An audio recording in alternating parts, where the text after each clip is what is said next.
금일은 2025년 6월 12일이고요. PS 일렉트로닉스에 대한 분석을 시작을 해보도록 하겠습니다. 타이틀은 수상한 수급주예요.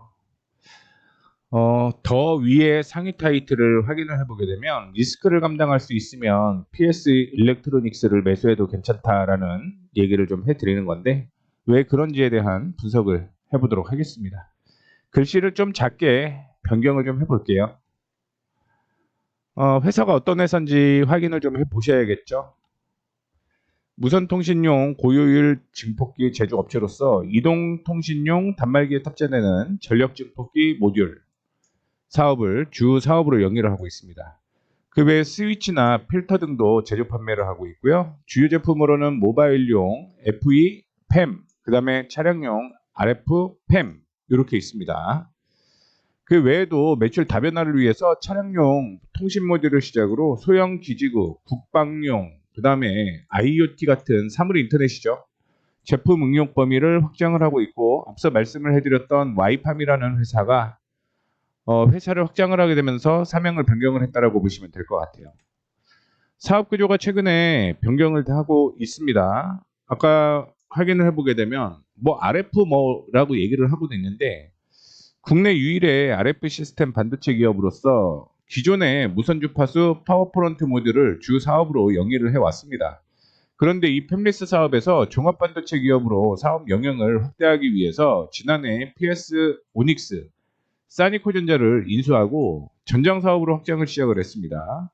그리고 1월 달에는 영진 하이텍을 추가로 인수를 하게 되면서 스마트 팩토리 분야로도 사업을 확대를 하고 있고요.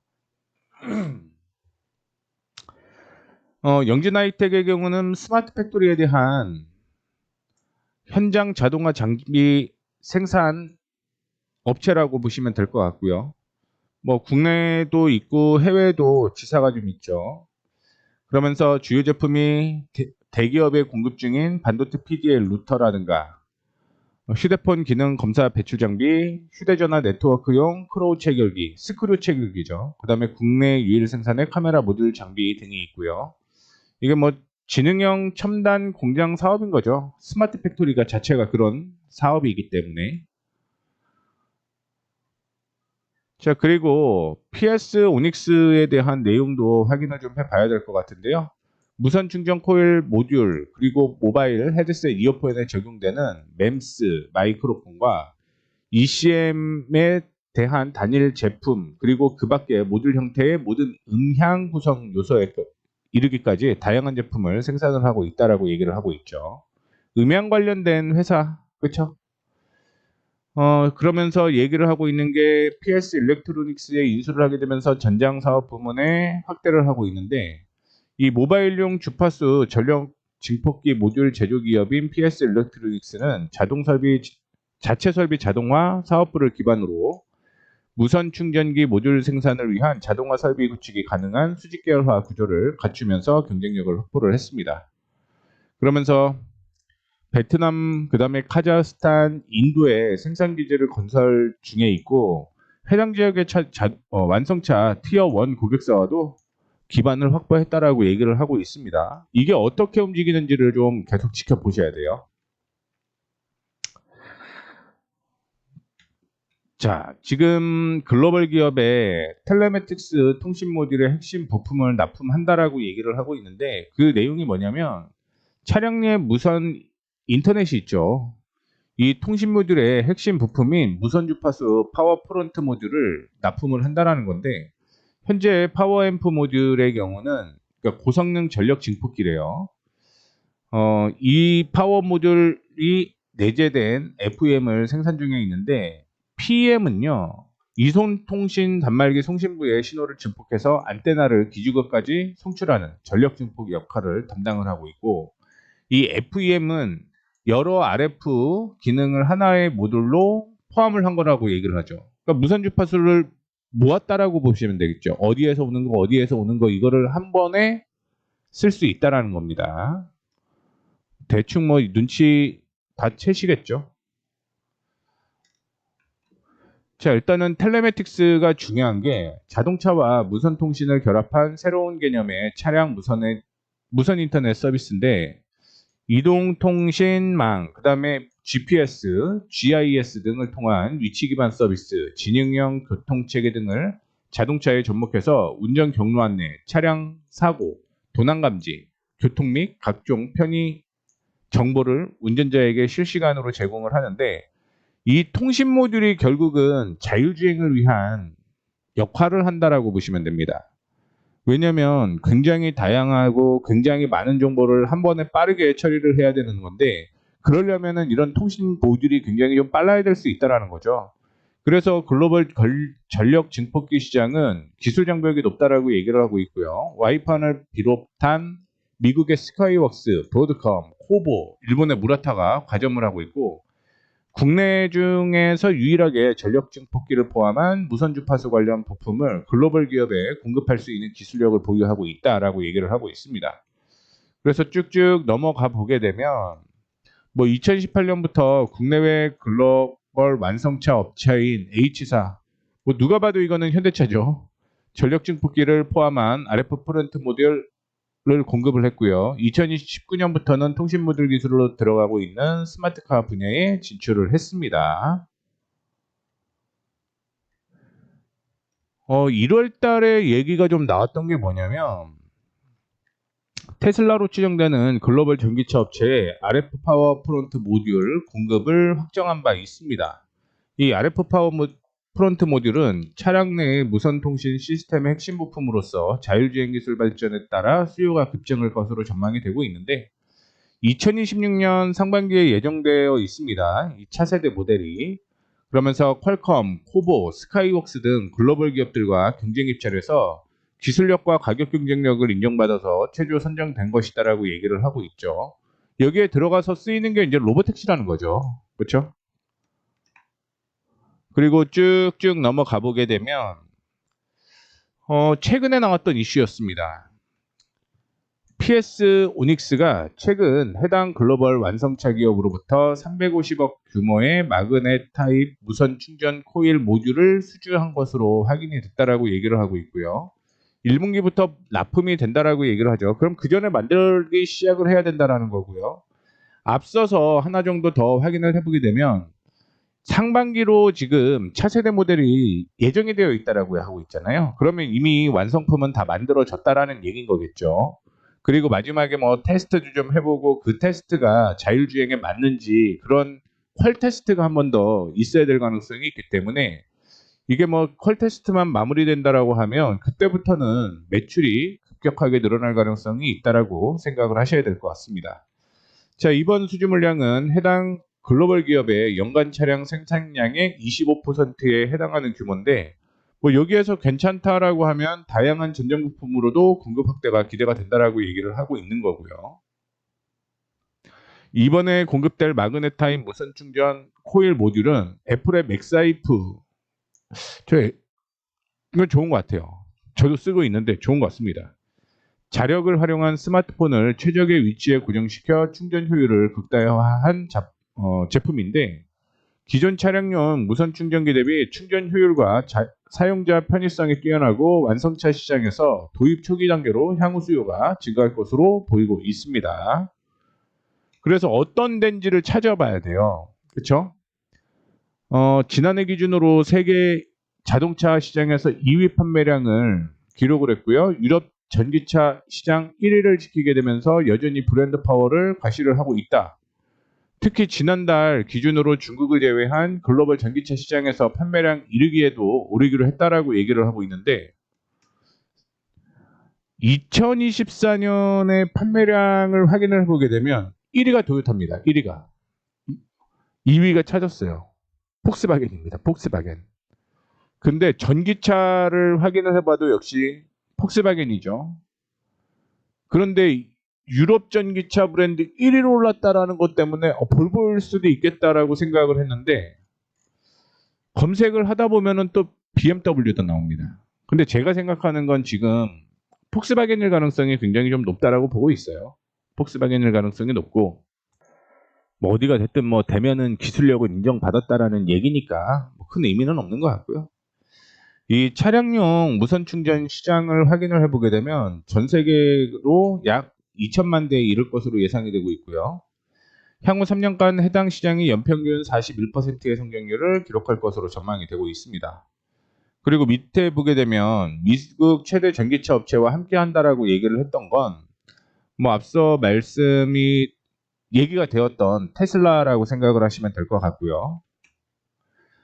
수급이랑 평균가를 제가 좀 구해봤어요. 이게 뭔 짓을 했는지는 좀 이따가 다시 한번 언급을 좀 해드리도록 하겠고요. 최근에 들어서 수급을 확인해 보게 되면 외국인 쪽에서 매도가 엄청나게 나오고 있습니다. 특히 기타 범위 쪽에서도 매도가 많이 나오고 있는데 그 전까지는 매수가 좀 이어졌죠. 매수가 좀 이어졌습니다. 그거를 지금 개인들이 다 매수를 하고 있는 모습인데 외국인이 이렇게 물량이 굉장히 좀 많은 이유는 그 전에 매집이 조금 진행이 됐다라고 보시면 될 것 같습니다. 이거 차트랑 같이 한번 볼게요. 이거는 12월부터 주가가 상승을 하기 시작을 했잖아요. 근데 이때 보게 되면 전장 사업에 대한 얘기 때문에 주가가 좀 올라갔던 것으로 확인이 되고 있고 이때 이렇게 급격하게 올라갔던 건 테슬라에 대한 공급 이슈로 주가가 상승을 했다라고 생각을 하고 있습니다. 여기에서 지금 보이는 검은색은 어떤 거냐면 외국인의 수급이에요. 그래서 주가가 올라갔을 때, 즉 여기까지는 조금 더 앞이긴 한데 여기까지는 외국인 쪽에서 매수세가 좀 이어진 거죠. 그리고 일부 매도를 했다가 다시 매수를 진행을 하고 있는데 여기에서 수급이 조금 바뀐 것으로 확인이 되고 있습니다. 왜 그러냐면 기관 쪽, 외국인 쪽에서 매수를 하는데 오히려 주가가 좀 하락하는 모습이고요. 팔기 시작하게 되면서 옆으로 횡보를 하면서 한 번씩 튀겨주고 있죠. 그리고 매수를 하게 되면서 주가가 떨어지고요. 팔기 시작하면서 주가가 급격하게 올라가죠. 요게 조금 수상합니다. 이게 물량을 터는 건지 아니면 물량을 넘기는 건지 요게 좀 확인이 필요한데 근데 확인해 보시게 되면 거래량이 지금 이거 보이시나요? 좀 키워볼까요? 거래 대금이 1000억이 넘어갑니다. 1164억이에요. 그리고 Y팜이 기존에 갖고 있던 주식수가 30%라고 하더라도 지금 한 번은 다 돌은 거죠. 시가총액만큼 거래량이 돌았다라고 생각을 하시면 될 것 같습니다. 여기에서 회전이 한 번 있었던 거죠. 그렇죠?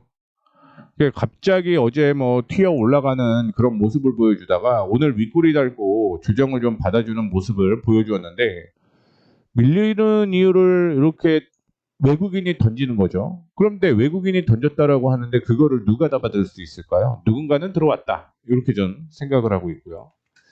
수급 상황으로 확인해 보시게 되면 12월부터 올라온다라고 얘기를 했죠. 그리고 언제까지? 5월 30일까지 매수가 좀 진행이 됐는데 얘네들이 그러면 즉 얘네들이라고 하는 건 외국인인데 외국인이 매수 단가를 좀 구하면 우리는 매매하는데 좀 편하지 않을까 이렇게 보고 있습니다.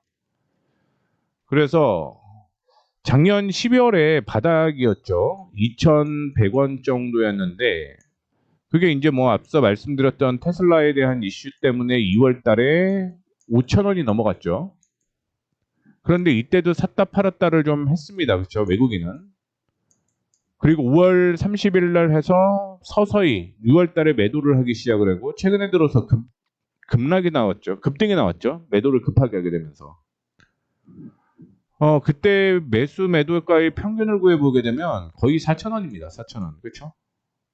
3,983원이니까 현재가가 3,690원이니까 수익이 낮냐? 못 났습니다. 7% 정도 마이너스인 것으로 확인이 지금 되고 있는 상황이고요. 다시 한번 차트를 확인을 해보시게 되면 요거죠. 갑자기 막 매도를 하기 시작을 하게 되면서 이거를 대응할 수 없으니까 밀렸다가 그 다음에 또 매도가 나오는데 오히려 이거를 다 받아서 주가를 올리고 있죠. 이걸 다 받아 먹었습니다. 금액은 얼마? 1164억. 시가총액이 1630억입니다. 그러면 최대 주주가 보유하고 있는 거 순환이 그렇게 한번 됐다라는 얘기인 거겠죠. 이 내용은 또 한번 차트를 통해서 그러면 매매 타이밍을 어떻게 잡아야 되는지 말씀을 좀 해드리도록 하겠습니다. 매수를 하려면 조정이 좀 받아줬어야 되는데 오늘 윗꼬리가 달렸잖아요. 이 윗꼬리가 얼마나 위험했는지 안 위험했는지를 확인을 먼저 해봐야 될 것 같아요. 그거를 확인하기 위해서는 10분봉을 한번 확인을 해보도록 하겠습니다. 뭐가 중요한 거냐면 거래가 이때 동반되고 이때 거래가 동반되고 이때 거래가 동반되고 이때 거래가 동반되고 이때 거래 동반되고 이때 거래 동반됐죠. 무슨 얘기죠? 매수는 거래가 동반된 양봉이잖아요. 양봉일 때 매수가 들어오는 거잖아요. 그렇죠? 양봉. 그러니까 지금 누군가는 다 매수를 하고 있다라는 거죠. 그리고 거래 없는 조정, 거래 없는 조정, 거래 없었고요. 거래 없는 조정, 그리고 거래 없이 횡보가 쭉 이어지고 있는 거죠. 그러니까 누군가는 매수를 했는데 던지는 과정을 보게 되면 매도가 없다는 얘기잖아요. 그렇죠? 누군가 매수가 진행이 되고 있다. 누군가 돈을 들고 있다. 주식을 들고 있다는 거죠. 그거를 확인하는 거는 밑에 검은색이었던 OBV인 거고요. 그러면 일봉으로 보도록 하겠습니다. 누군가는 움켜쥐고 있다라고 생각을 하셔야 되는 건데 주가는 지금 올라가다가 이전에 4,000원 부근이 외국인 단가였잖아요. 그렇죠? 그래서 그 부근까지는 저는 단기 반등은 충분히 가능하다라고 보고 있습니다. 살짝만 옆으로 옮길게요. 그러면 매수 타이밍을 어떻게 잡는 게 좋을 것 같냐? 조정받으면 저는 매수 타이밍 괜찮다고 보고 있습니다. 조정을 받을 때. 보수적으로 보게 되면 3,700원은 일단 매수 타이밍이에요. 3,700원은 매수 타이밍이고 4,000원 정도는 단기 매도 타이밍이다라고 생각을 하시면 될 것 같고요. 자, 그 다음에 손절가를 좀 체크를 해보도록 하겠습니다. 손절가. 손절가는 여기까지 보시면 될 것 같아요. 즉 3,350원에서 3,300원 사이가 이탈하게 되면 다 매도를 해야 되는데 조정을 좀 받을 수 있을까 여부를 확인해 보게 되면 아직 그거는 나타나지 않고 있어요. 그러면 요거를 한번 쪼개보도록 하겠습니다. 디테일하게 한번 가볼게요. 이전에 지지를 했던 건 3,600원이었어요. 그래서 3,600원의 매수 타이밍 저는 괜찮다라고 보고 있고요. 그 다음에 3,500원에 조정받으면 매수 타이밍 괜찮다라고 보고 있습니다. 그리고 손절가는 3,300원에서 3,350원을 손절가로 잡고 대응을 하시는 게 좋을 것 같고요. 앞서 말씀드렸던 대로 일단은 4,000원 정도까지 올라오게 되면 10% 정도 수익 난 거잖아요. 그러면 이때는 일부 차익 실현하는 것도 저는 괜찮다라고 보고 있고 만약에 4,000원을 돌파를 하게 되면 4,350원 부근까지는 한 번 더 슈팅 가능성은 있다라고 보고 있습니다. 그렇기 때문에 디테일하게 좀 매매를 하시는 게 좋을 것 같아요. 그래서 제가 표시를 이렇게 해드렸거든요. 분할 매수가 진행되는 게 좋을 것 같고요. 목표가는 말씀을 드렸던 4,000원. 그 다음에 4,200원, 4,300원 말고 4,200원까지 보셔도 괜찮다라는 말씀 드리도록 하겠습니다.